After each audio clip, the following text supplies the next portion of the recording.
Amir Temur Eronda kalladan minoralar qurdirgan zolim bir shaxsiyatmidi? Siz obuna bo'ling, men tushuntiraman. Amir Temur ilk marotaba 1387-yilda Isfahonga kirib boradi.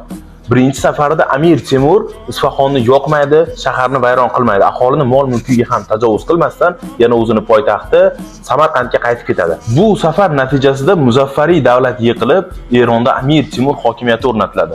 Lekin oradan ko'p o'tmay Eron aholisi asosan Isfahonda isyon ko'tarib Amir Temurning valisi va askarlarini qatl qilishadi. Bu xabarlar Amir Temurga yetib kelgandan keyin Amir Temur g'azab otiga minib, muazzam qo'shini bilan Eron jug'rofiyasiga kirib keladi. Amir Temur Isfahon oldiga kelganda bir elchini Isfahon shahriga yuborib, bir shart qo'yadi.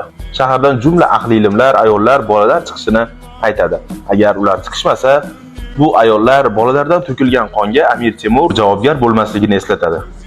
Bu elchining xabaridan keyin Amir Temurning oldiga kelib etagini o'pib af tilagan insonlar tirik qolishadi. Lekin af tilamagan, Isfahonning mudofaasiga kirishgan insonlar esa Amir Temurning qahramon qo'shini bilan jang qilish yo'lini tanlashadi. Amir Temurning qahramon qo'shini bu jangda yaqqol ustunlik bilan g'alaba qozonadi.